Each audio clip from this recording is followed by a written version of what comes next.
Okay, team. Welcome, everybody. We are so excited to have you here. I'm Jackie Payne. I'm the ED of Galvanize USA and Galvanize Action. And today we are going to spend the next 60 minutes addressing this question I keep getting asked is how can anyone be undecided in our current political climate? And I am super thrilled to have my friend and our advisory committee member, Maya Bourdeau, here to help us answer that question and so much more. As many of you know, I started Galvanize USA and Galvanize Action in the wake of 2016 in direct response to rising white nationalism and authoritarianism. And our goal was to fill a critical gap in the movement to find, connect with, and move more moderate women to reliably use their power to vote to help protect our democracy and advance progress across issues. And as you all know, research informs all of our strategies every step of the way. Over the last 5 years, we've created a unique approach working at the intersection of data science, neuroscience, and behavioral psychology. And that has proven extremely successful. Last year, we won an award for the 7-month in-field randomized control trial that we ran, which returned unprecedented persuasion effects and has been held up as a model for the movement. So to keep this success going, we know we need to just continually learn more and more about our audience, deepen our understanding of them, and engage with them on an ongoing basis.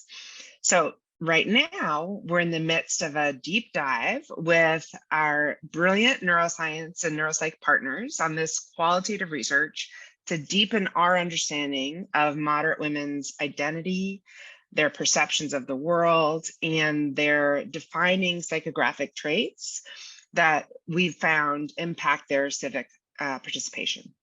So today we're going to share phase 1 of that research with you. And then at the end, I'll tell you about phase 2 and what's coming next. We're doing this work now so we can use the insights that we reap from this to develop really effective persuasion programming. And we're going to start using that programming over the course of the next 18 months. Part of what makes our approach work so well is this deep understanding of our audience combined with this ongoing communication with them about the issues they care most about.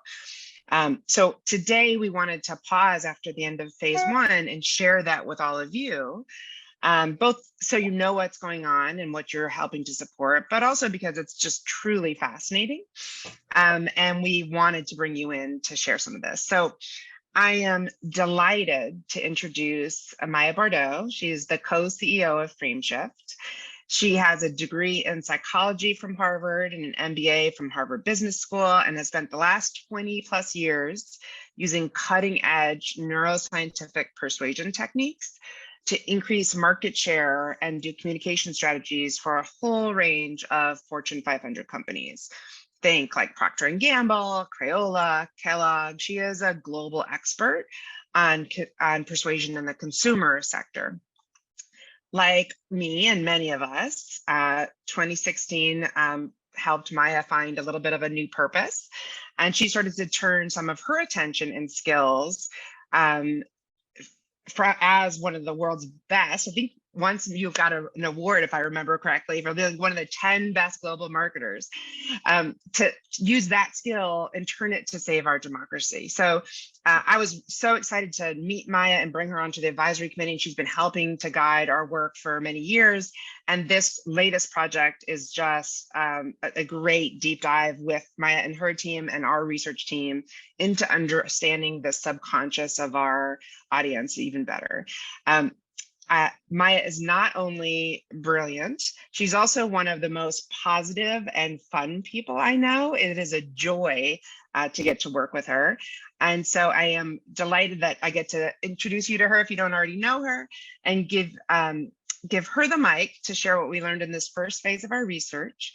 And I'll just say, if you have any questions, please, you can put them in the chat, and you can feel free to give them directly to me and to the hosts and panelists, and I'll take a look at those and make sure I bring them in to the Q&A that's going to happen directly after Maya's presentation. Okay, let's go, Maya. Thank you, Jackie. All right.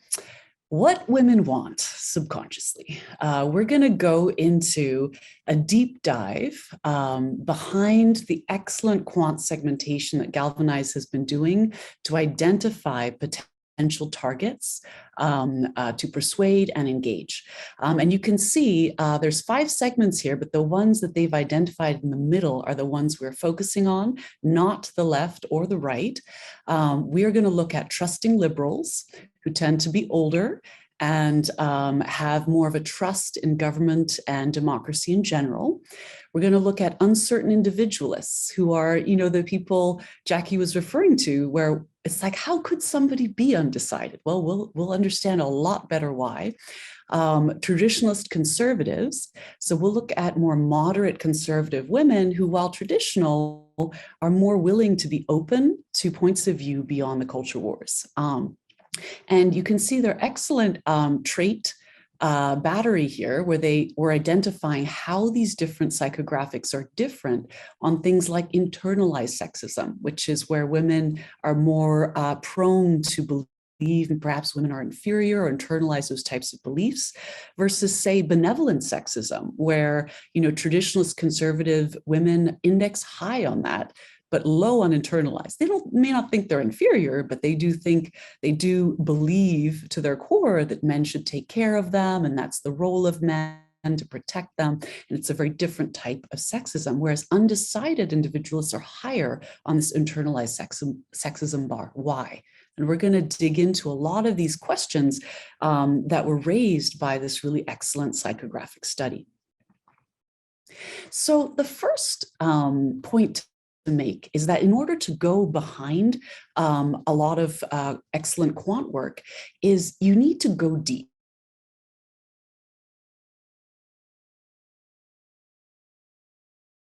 People aren't even aware is driving their beliefs. So what we go for in our 1.5 hour therapy-like interviews is that by the end of the interview, the person is surprised to learn something about themselves and what they believe, and it feels true to them. So an example here was a study on Trump. So somebody, when we asked them, well, what do you see in your mind's eye for Trump? And the reason we ask for an image is that images are the building blocks of thought. Like we always think of words, as our way of expression, but actually words evolved much later than thought in human evolution. Words were used to describe the thoughts in our head that were actually images. So when you ask people for an image, it's an uncensored image of their gut subconscious beliefs around a topic. So this man said, oh, I imagine Trump as a tiger that's fighting other tigers and trying to fight other predators to protect me and my family. So that was kind of where he started. We continued to dig deep and dive into all these other beliefs. And eventually we ended up with a visual image that he was describing and we were creating in real time of Trump actually said, you know what, that doesn't look right. Can you add blood to the teeth of the tiger? Yeah, it's a little bit more like that. Yeah, I don't know why I see that, but that's what I see. Okay, what's the mood of this image? Well, I imagine maybe turbulent waves. No, those waves are too little. They're too calm. I need more tsunami. Oh yeah, there we go. That's rough. Yeah, rough like that. Okay, where are you in this image? It's funny, but I almost see myself spinning in the waves round and round, like I don't know which way is up. Okay, let's put you there. Does this look right? Is this the right person to represent you? Yes, exactly. And by the end, he had come to the realization, and we certainly had, that Trump for him, yes, he was a Trump voter. Yes, he was intending to vote for Trump, but he was actually afraid of Trump. And he was afraid of the chaos that Trump brings. So knowing those deep drivers allows us to message back to people, because then all of a sudden we can say, I get that you're Trump. I'm not attacking your beliefs. We know you're an intelligent person, but is it worth the chaos? And that's a message they would actually be receptive to and think, you know what? Is it worth the chaos? I don't know. And you push people from black and white, like Trump, do or die, into the gray. And that's where they're open, in a true democracy, are open to multiple points of view. Okay. So that's what we're going to dive into here, is the result of that type of research with these psychographic groups. And I want to point out that all the images you're about to see were brought in by participants, and all the quotes are from participants. So it's really from their voice and what they're seeing in their mind's eye, what they picked. Okay. So let's tackle uncertain individualists first. So uncertain individualists are women who are in a process of transformation. So you might have asked, like, why? How could people be uncertain? Well, it's because they got a lot of shiza to deal with in their own house first. Like they got a lot of stuff that they need to deal with. And that's why they're not engaging on this macro, broader view. They're thinking, okay, I'm struggling. I'm in the midst of transformation. I'm not sure who I am. And that's what I'm going to focus on. So a lot of the women here, we were surprised to discover, suffered from mental health struggles. So many of them had had major big T trauma, which really disrupted their lives. And so they weren't really sure what their beliefs should be, who they were. How do you, after having an addiction problem or being married to an abusive husband and divorcing, you're a phoenix rising for the ashes, and you're trying to figure out which way is up. And you may not be at a point where you can develop, strong political beliefs and put yourself out there yet. Many of them suffered from anxiety. And so there were three things that these women were seeking. One was just to find peace. Two was to have a purpose in life, that their lives are worthy. And then three, to discover who they are. In terms of finding peace, it was interesting that one of the traits that jumped in quant was that these women were more hedonistic. So in other words, like you only live once kind of vibe, like, go for it now. It's not that they were pleasure junkies, not at all. It was that because they were suffering from more mental health issues, more wondering who they were and anxiety about that, they need joy in their lives. So they were investing in joy in their lives because that's a way to keep going and feel better about life. And they're trying to get to a place where they feel, on the bottom left, you can see kind of more meditative and empowered. And on the right, more comforted and cared for. One woman said, my friend was having a bad day and I used a fake mustache to cheer him up. I like to keep myself as lighthearted as possible. It adds joy, and it's an underrated goal to have. And she discussed how she struggles with anxiety. In terms of gaining purpose, there's a real feeling of, am I worthy? When you're a work in progress and you acknowledge that, you're like, is my life worth something? Or am I just, taking up breathing space? And so they're looking for this purpose. And a lot of them found meaning and purpose in helping others, or many of them who had become moms, it became this compass. So in this otherwise kind of like confused direction, I don't know who I am, it's like, oh, this grounds me. I have a child. I have to make good choices for the child. I'm going to do this and this, and it gives me a compass and direction, a purpose that's worthy. So it wasn't so much, the achievement trait really popped for this group. It wasn't so much that they were like cash money, make it rain. It was more so that they wanted to be successful on their own terms, that my life is worthy and I'm not going to regret my life. I'm going to be proud of my life. And self-discovery is a huge part of that pride, because they want to figure out who they are and also be recognized for who they are. This one lady was saying, Michael Jackson, he really loved people. I want to perform and share my art with millions and be greeted with love wherever I go. So it wasn't about financial success. It was about self-esteem. It was about, I want to fully develop who I am, and I want to get validation that that's worth something. And what's interesting is when you've been down and out, like in the Nina Simone song where she's like, I'm never gonna, let a dollar go again. It's like when you've been down and out, you get it. You have empathy for other people's struggle. And that was so interesting about this group, is that Galvanize already knew that they abhor judgment.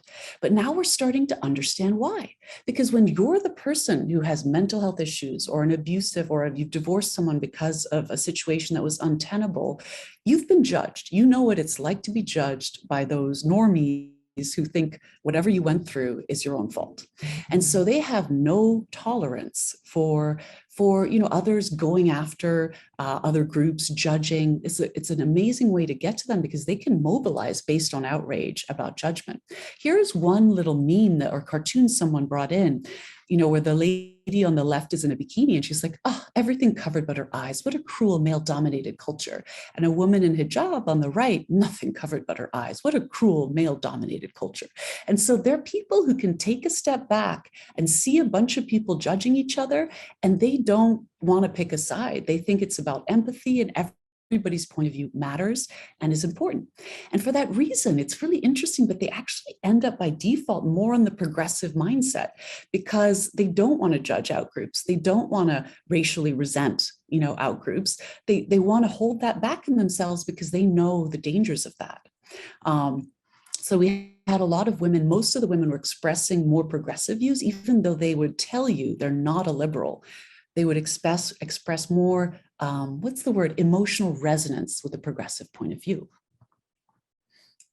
The top issue for these ladies was inflation and rising costs. And the reason for that is they are struggling inside themselves. So they're struggling in their careers. They're struggling to feel stable and established. And they just, they look at these rising costs, they feel more out of control, more anxious. It exacerbates a lot of their suffering. And that even gets to the point of the younger, because this is the youngest group on average, the youngest ones had this kind of financial fatalism. It's like, well, I'm never going to own a house. So what's the point in saving? I might as well just enjoy life now and just, move on, which is also part of that hedonism. It's like, I got to focus on enjoyment and me and not the future because there's no point. I can't control it. Another top issue for them was gun violence, and it is a top issue for many groups. However, what was interesting was they almost personally catastrophized it. It was like, I see my niece or my nephew. What if instead of enjoying it on the first day of school, I was thinking, what if these children are so helpless? And so they were catastrophizing, think this could happen to me, my own people I know and love. And that's a great way in because they really care and it goes straight to their hearts. Unfortunately, however, they also have deep cynicism about politics. And so part of what you're seeing here is kind of like withdrawal from politics as toxic. It's like not engaging in politics as self-care, right?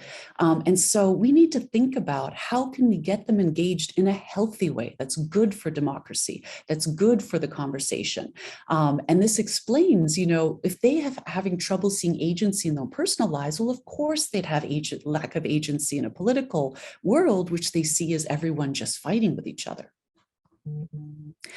The most important to think about why this group is such a great opportunity to persuade is that they are in a persuasion window of their own choosing. So in other words, we've talked about persuasion windows before. And on average in corporate, if you look at persuasion windows, you're twice as likely to persuade in one of those windows. These women are in a more or less semi-permanent stage persuasion window. Why? Because they're in this stage of transformation. They're looking for answers. They're emotionally invested in finding answers. They're open to persuasion. They want you to tell them what will help them. And so if we can frame healthy democracy, engaging them in democracy, for example, as a way to feel like you're living a worthy life, their little radars are going to perk up and they're going to say, that applies to what I need right now.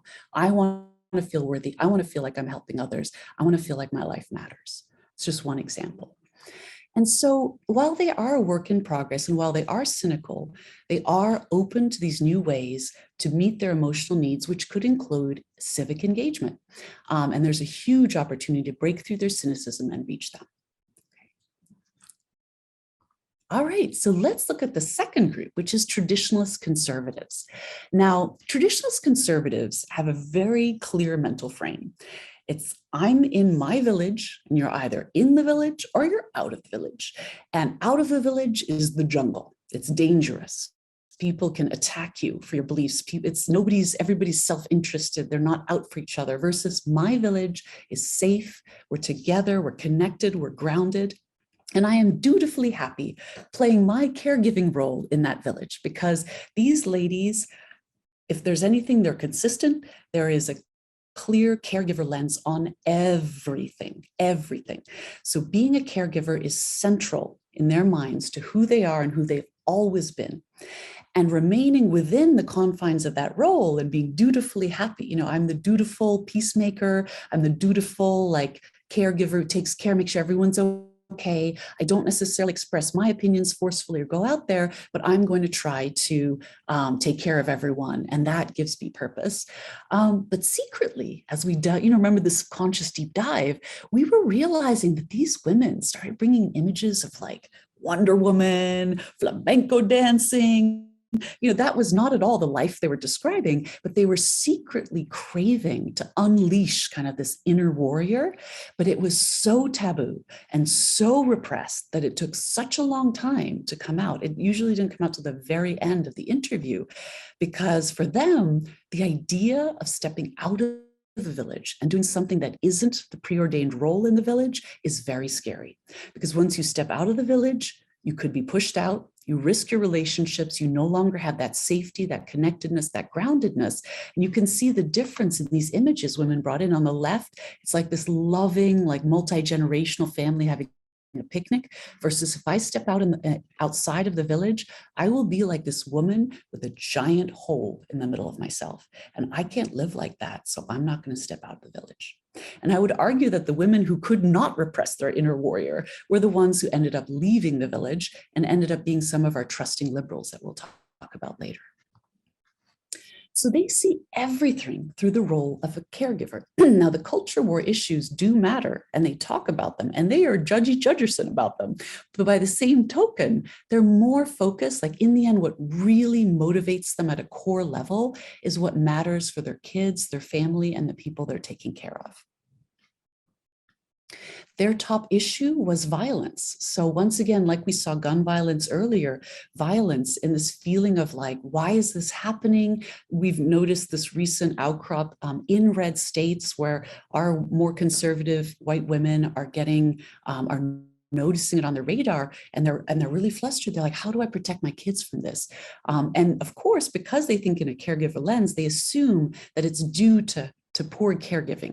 Unlike us in our village who truly raise our kids right, other people, these kids that committed these crimes, must not be raised right. Maybe they haven't been raised, believing in God. Maybe they weren't paid attention to the way we invest so much love and attention in our kids, etc.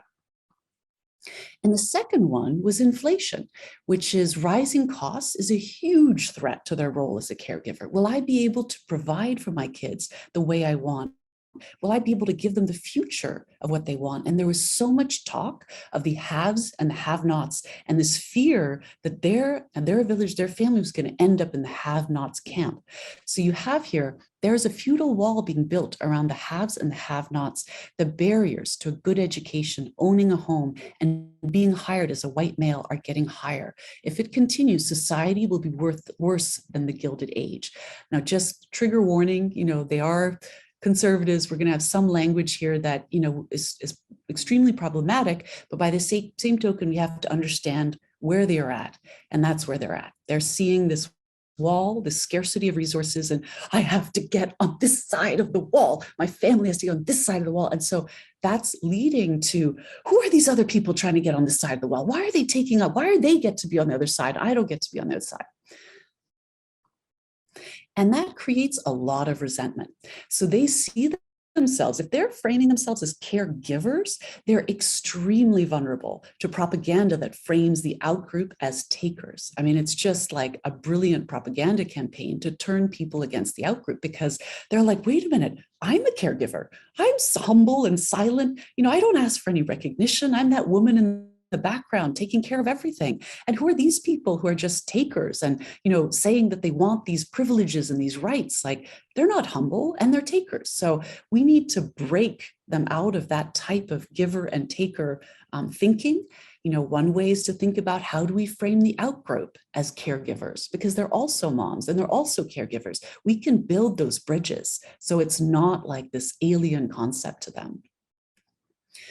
Trigger warning, but we have women talking about the media heightens all of these problems and it makes it seem way worse. I hate that we have to have Black History Month to make them feel important, because everyone one is important.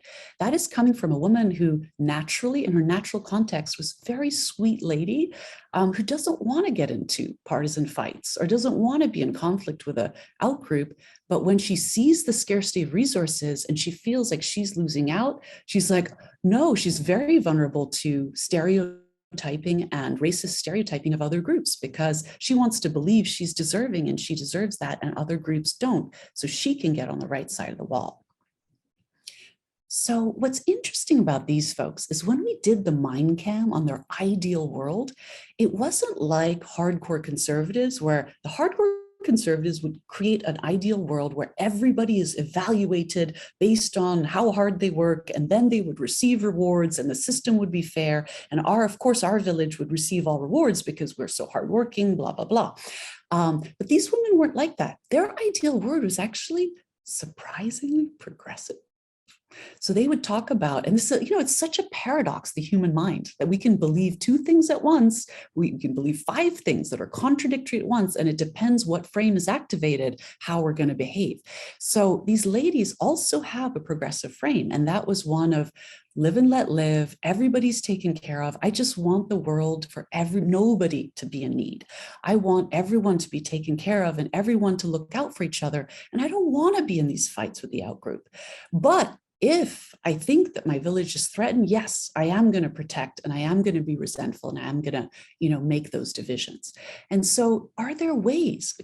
Because there's an opportunity to convince them, for example, that they will get the resources they need. There's an opportunity to soften their views, knowing that they have some progressive tendencies and that they might be willing to prioritize those in certain contexts. So there are opportunities nevertheless. Finally, let's talk about the trusting liberals. So the trusting liberals are on average the oldest group, and they are defined by a common story of breaking out of a troubled system. For many of them, it was childhood. So women, it might be homelessness. Their family grew up in homelessness and they had to break out of that, get an education, try to get away from that. Many women broke out of conservative upbringings that were too limiting to them. So they broke out of them. Many were in marriages and got divorced. So this was the group with the highest percentage of currently divorced women. And it was also amazing how many divorces they'd had. Like one woman had been divorced 3 times and was kind of like, yeah, no, got out of another one. That wasn't a good one, got out of it, and so they have this instinct to get out of situations, to evaluate the system and get out of them. And when they've done that, they're actually the ones that have the most resilience. They're proud of their resilience and talk about their resilience the most. They talk about their strength and their chutzpah and how they're going to, keep going no matter what, and they're going to break free of that system. And that translates into higher political agency and higher self-esteem, which is what Galvanize found on their quant findings.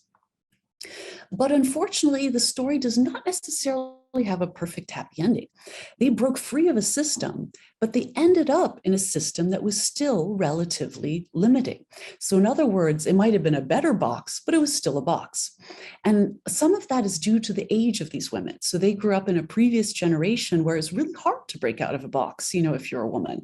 And so they broke out of a really bad box, a cage, but then they realized they came into this other system and it had its own limits.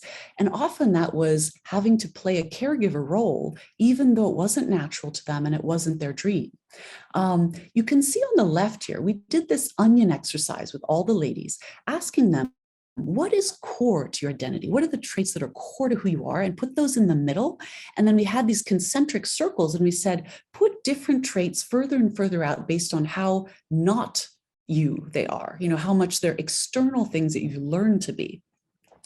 And what we learned was traditionalist conservative women believe that they have always been a caregiver. Like they would tell stories of like, I was 5 years old and I was mommy, I was like little doll, let me take care of you. I was always the caregiver. I was always the peacemaker. And I was like, no, your family was always telling you that you were the peacemaker and the caregiver and emphasizing and validating that. So that's probably why it's such an important part of your personality. But you're no different than a woman who ran the genetic lottery and ended up in a different family where it wasn't emphasized. And the trusting liberals say it very differently. So they don't put loving like this on the left. You can see Christian, loving, and caretaker in the middle. On the right, she has introvert, private, resilient, very typical of a trusting liberal. Then the next rung out, she has introspective, deep thinker, self-care, actualization. Then on the next rung out, it's nurturer and supportive. So in other words, it's just not core to who she is. It's something she's learned to be. And the best way to describe these older trusting liberals is that they're a little wistful.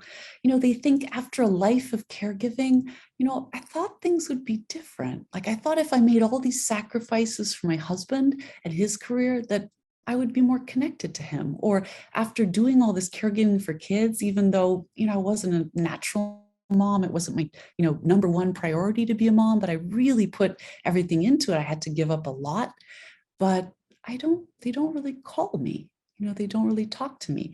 And one woman, it was so sad. Her entire ideal mind cam was all about her under a blanket with her daughter, the way they used to be when her daughter was 5, and looking up at the stars and just connecting.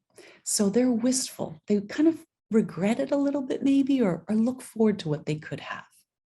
So trusting liberals are defined by breaking out of a system, even if they didn't fully find their freedom. And this may be why they see things through a systemic lens. So for example, they see an unequal system. That is their top issue, and they see the unfairness of it. And that may be because they themselves have evaluated the system, seen it as unfair, and broke free of it. Their second issue is violence, and they worry about the world descending into chaos and violence. So the high trust that Galvanize was seeing in government and in society is eroding fast. Yes, they're more trustful than others, but we got to be careful because they're losing trust fast.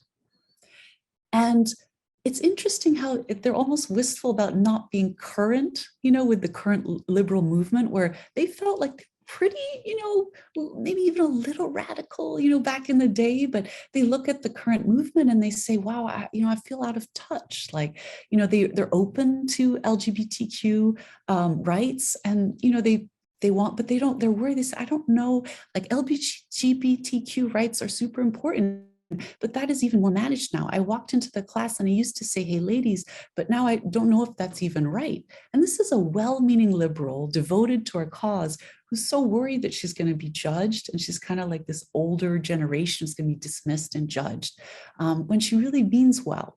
And so there's an opportunity to connect with them. They're looking for connection and relevance, and bringing them in closer, engaging with them beyond voting is a huge opportunity with this crowd. Thank you so much. I hope these slides were useful, and we'll go to the Q&A. Okay, awesome. I'm going to start us off, and then if you have questions that you want to put in the queue, just send them directly to me in the chat, okay? All right, Maya. Let's start with the persuasion window. So how about if we go a little bit more in depth on what is a persuasion window, and specifically how does it apply to uncertain individualists? Okay, great. So persuasion windows are novel events. It's anything that surprises people. So COVID was a big, giant, rampant persuasion window. Usually what happens with persuasion windows is there's some kind of visual cue that feels like relevant. So for example, with COVID, it was stuff wasn't on shelves. So people weren't taking it seriously until there wasn't toilet paper. And when there wasn't toilet paper, like, oh my God, this is for real. Something really serious is happening. And then they'd start Google searching, they'd look and want answers. And that type of pursuit of new perspectives and understanding is exactly when you want to target someone, because they are the most open to persuasion. They're most open to engaging and having discussions. And so uncertain individualists are actually in a persuasion window just due to their personal circumstances or personal struggle. And that's a great, reason to go in and talk to them. Creates an opportunity. Tell us a little bit, we've been talking about how each of these segments are different. Now let's take a step back and notice, where are we seeing them alike? What do they share? Yeah. So you'll notice in the top issues that showed up, chaos, violence, fear for safety cropped up on all three. And this isn't just gun violence. This is just a feeling that are people at war with each other now? We got a lot of people talking about people screaming or getting into fistfights over masks or whatever it is. It's just this feeling that everyone's so on edge and could erupt into violence at any moment. That's so relevant to these ladies because all of them are, they're less concerned with the culture war, even though they absolutely can be convinced and are vulnerable to that. But in the end, that isn't where the most emotional resonance is for them. The most emotional resonance has to do with their micro world, their families, themselves. That's why they're not political junkies like us. They're not as interested in the macro, they're interested in the micro. And the opportunity is to engage with them on the micro, on things that really matter to them, like fear of rising violence. Another was inflation and just this feeling of who's going to help me, who's going to help my village. Well, there can be really excellent discussions about who can help and what type of policies can help best and what is, best for that. And so there's great ways to engage there as well. Other things were that in general, these ladies weren't looking to fight, so they're not looking to fight. Like they have an instinct to have harmony, and they're most likely to engage with you if you don't approach them from a political or partisan lens. So you're approaching them from, let's figure this out together. They're all ears. It's just that they've been approached so much with these attack ads, et cetera, that they're kind of like, I'm done with politics, because it appears to me that's all it is. That's great. I appreciate that. You just answered one of the questions we got in the chat around what's the best way to approach them. And I think that what I heard you say was like, it has to be, it's a little bit softer, it's on their values, on what they care most about. And then also in an ongoing fashion, not just like in the heat of a political campaign when they're definitely going to retreat, right? Yes. So sticking with some commonalities across groups, let's talk a little bit. What did we see around the role that the support system played as an inhibiting factor from women, either using their power or advancing progress? And maybe tied to that, the cost of how different segments saw the cost of differentiating from their group. Yes, absolutely. So the trusting liberals were the least reliant on support networks to decide what they wanted to do. They were much more confident in themselves. You could reach out to them and they would care a lot less what other people think and a lot more about doing what they want to do, which is justice in these unequal systems. They just weren't being engaged and they felt like, well, like I don't matter anymore. So I guess I'll step out of the arena, but I'll still vote, And so they're a huge hanging fruit for like activism. But in the other two groups, those ladies that have lower self-esteem, those ladies who do rely on their support networks. So for example, the TCs, the traditionalist conservatives, you'll remember, they don't want to step out of the village because the support group, they lose their support group if they try to step out of the village. So how do we show them that it's safe to do so? The undecided individualists were the most likely to have a mix of political views in their social network. And for them, their social network was critically important because if you have anxiety or you're recovering from addiction or you're going through a personal struggle, you need support. It's your lifeline to keep going. So the fact that they do have these like mixed views, they're kind of a little hesitant to enter the fray on certain topics that are controversial. Let's talk a little bit about, we'll see if we come back to judgment and blame. I know you talked a little bit about judgment. But first let's talk about a little bit more about those trusting liberals. What was notable to us was how the trusting liberals were the ones who talked about, they understood they had a systemic analysis, right? They really did understand that there was an unequal system and they were able to address that. Why was that true about them, but not about the others as much?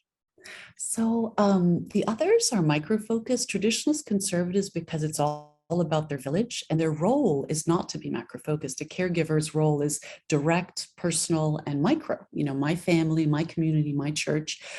So she's naturally discouraged or, just not encouraged to explore the macro view. That's not her voice.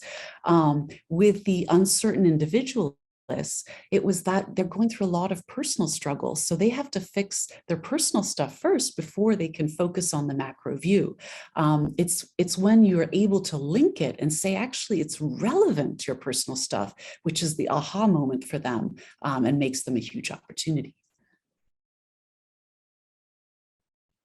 Yeah, the the traditionalist conservatives, one of the things that we did see for them was a willingness to blame the other, right? So they could, all the groups were anxious about economic circumstances, but it's like, who do you blame for that? So we saw that TC is much more likely to blame the other individuals, whereas we didn't really see that with the other groups. Anything more you want to say about that? So that judgment, I think, is part of group bonding. So, it's like, because they're in the village and part of the group bond is to validate each other, to have these like social cues that like, I'm part of this group. So for example, we would have women with very progressive views on climate change.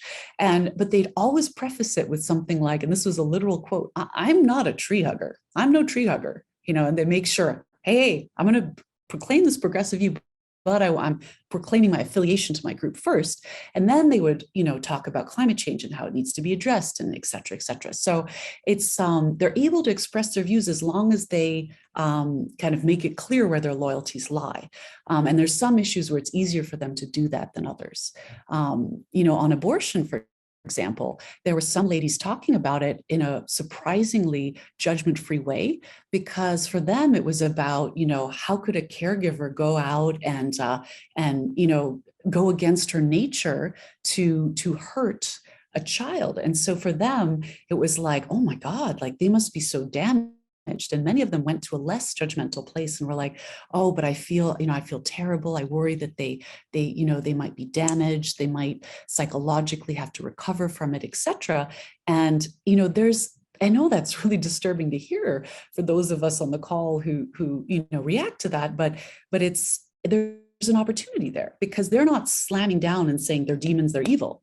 They're saying like, I don't agree with that. I don't understand how any woman could do that.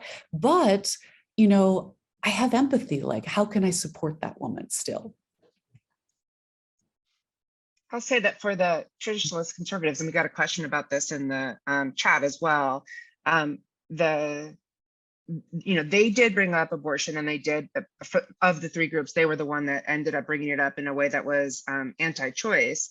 We have had quite a bit of success moving segments of these traditionalist conservative groups on reproductive freedom. There's also a question about using a freedom frame. So when we talk about freedom, and we've used military women as the messenger, and we've talked about reproductive freedom, these women are very likely to come with us. We've had great success moving them on protecting abortion access. And then we've also tapped into that compassion that you're describing and sort of said to them, look, you may never choose this for yourself, but but if someone you love comes to you and needs support, what would you do? And then using their in-group care and their high support for their group, then they say, oh, well, in that case, I'm the mama bear, I will protect her, I'll get her what she needs. So that kind of taking what we're learning about them and applying it in a way that is resonant for them. Yes, absolutely. And, it's interesting because uncertain individualists were the youngest women. And so you'd think they'd bring up abortion more. I think one of the reasons, though, is it's not top of mind for them, is that they're so involved in all these struggles.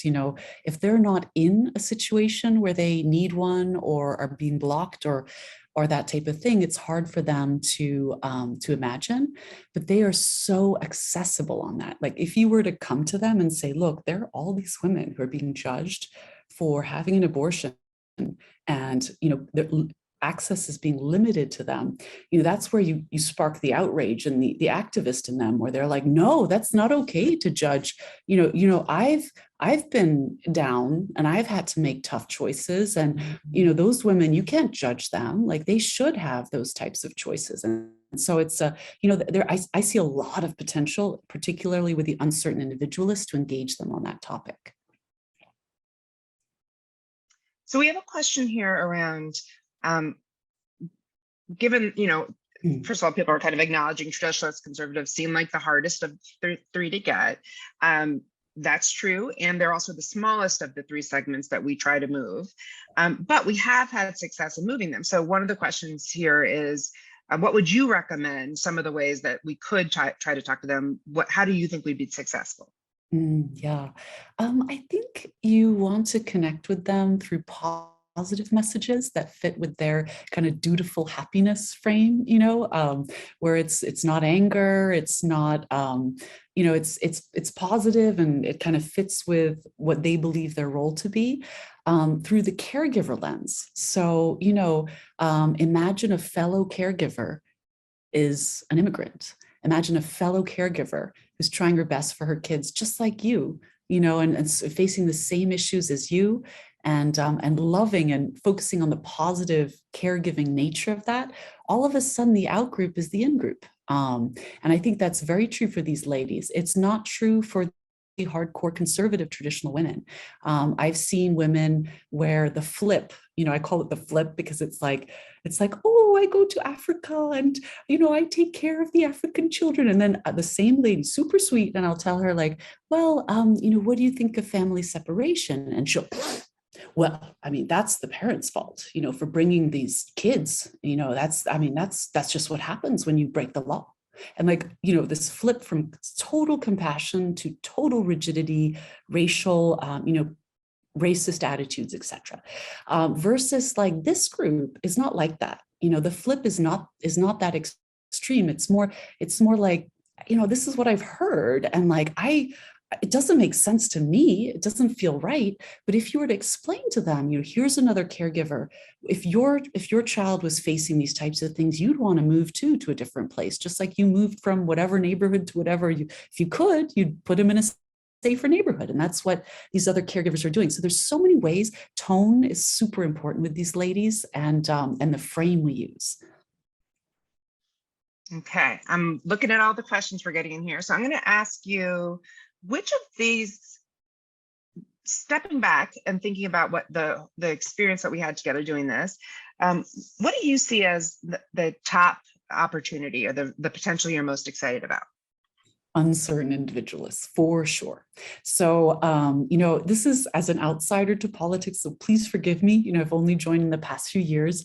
But for me, when I came in, I realized, well, everybody is focused on a certain group of people and moving and engaging a certain group of people, which is people who vote often, so high propensity voters, older people because they're more likely to vote, et cetera, et cetera. And these uncertain individualists are squarely in the camp of lower propensity voters, because by definition, if you're less engaged in politics, you're less likely to vote, right? And you're more likely to be uncertain. They're going through their own personal struggles and they're less engaged. But in corporate, at least, we would always say when a target group is overcrowded, when other people zig, we zag. We got to figure out what are the other groups that aren't being targeted that are the low-hanging fruit. And one of the things I was really excited about partnering with Galvanize is they are doing that. So they're trying to figure out, where are the zags? Everybody is zinging. It was amazing to me, like 90% perhaps of the dollars are going to the same group. And the problem is, for every dollar you spend, you get 10 cents on your dollar if 9 other people are targeting the same person. So, basically get split. They're getting pulled back and forth, versus you have this low-hanging fruit and they're less likely to show up to vote. But if you convince them, they'll vote your way. So persuasion effects can be huge. And Analyst Institute actually did a study on this, showing that the people who are least targeted are the most persuadable. So the question is, it's kind of a rule of thumb math, figure out if you have a 50% vote propensity voter, 50-50 likelihood that they're going to show up, you need a persuasion effect that's twice as large as what you'd get with a typically targeted group for it to be worth it, right? And what we're getting with these types of groups in other studies is 3 times, 6 times the persuasion effects. So in other words, it's well worth the investment to zag. I love that. I feel like all we do is zag at Galvanize, but even within that, we're looking at the opportunities, the best opportunities. A lot of the questions we're getting now are around application of these learnings. So I'm going to shift to that in this last 10 minutes. I want to take a moment to really thank Maya and your amazing team for this phenomenal work. Thank you, Maya. And I also really want to lift up our research team that partnered with Maya and her team, and especially the leadership of Hannah Curtis on this project. It was really fun to do this, and we learned a lot together. So I really thank you very much. I enjoyed it.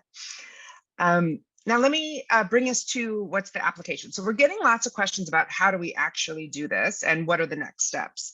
Let me start with next steps first. We're shifting now after doing hours and hours and hours and hours and hours of these individual deep dives. We're now shifting to work with Gretchen Barton of Worthy Strategies, who will be doing some follow-on focus groups. And in those focus groups, we're trying to take the lessons learned from this research and look for opportunities for behavioral change. So that work, which is taking place in July, starting in July, at the end of July, will inform our ad development and creation, our deployment of those ads, and then also we'll be sharing everything we learn with our allies on our Art and Science of Persuasion Playbook. If you haven't already looked at our playbook, you should check it out at Galvanize Action. That's where we share our research, and we'll be updating it in the near future with some of these lessons, as well as the new lessons coming out of the focus groups. As we go, we're taking all this information in, and what we do then is we start testing the messages. When we see that we have messages that are working with different segments, we then create ads, then we test the ads in the lab, and for the ones that we see create real statistically significant movement, we then deploy those out into the world, and then we test them in real time in the world to make sure they're working in people's real lives with all the noise. By August, we're going to be launching a sustained multi-issue campaign reaching 4 million moderate women on these issues they care most about. And as Maya said, really, some of them are in a natural persuasion window. That's their state of life they're in right now. But others, the things will happen, current events, or we can create persuasion windows by being ready and meeting them when things are coming up in their lives and they're paying attention to it.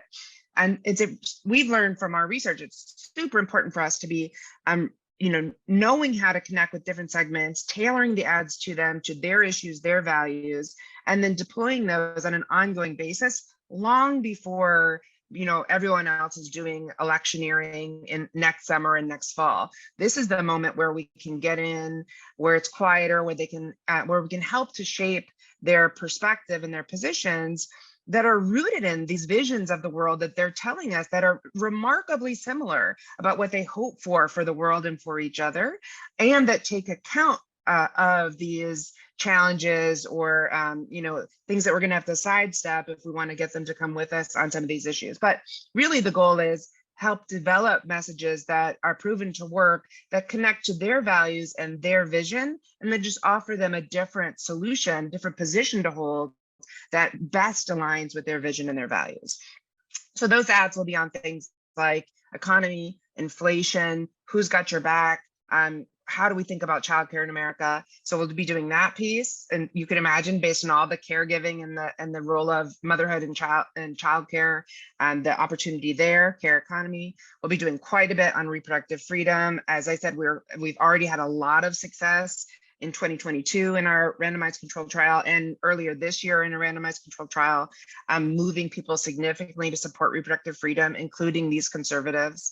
And then we'll be doing this work to inoculate against the grievance-based attacks that these women are being targeted with, to try to create fear and chaos and turn them towards the strongman leadership. So those things we've seen as, that's crime, that's anti-immigrant messages, that is the attacks on LGBTQ folks, and talking about race in school. So all of that heightens that feeling of social insignificance.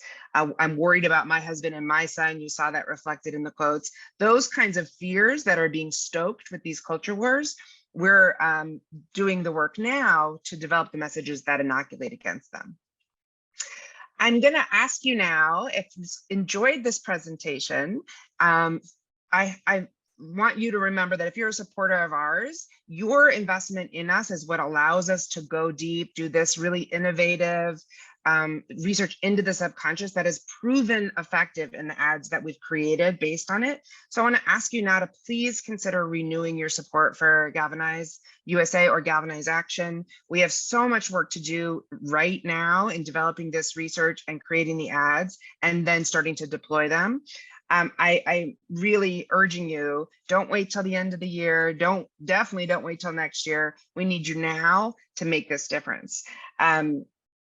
I am gonna end by saying that this was part one. We'll be sending out the ads, the deck, the recording, so you can really dive in and look at it for yourself.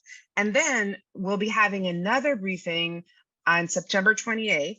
So you can save the date now. And that's the sort of end cap to this. What did we learn over the summer? How do we apply it to the ads? How do we test them? What worked and what tanked? We want you to know what tanked so nobody makes the mistakes, right? One of the things I learned from Maya is if you want to have a high persuasion effect, you have to swing for the fences. So we're swinging for the fences this summer. And come September 28th, we'll be back here sharing the latest on the research and application of it. And then starting to think about, the political season is underway already. So we'll be starting in September to think more about what does this mean for the 2024 elections.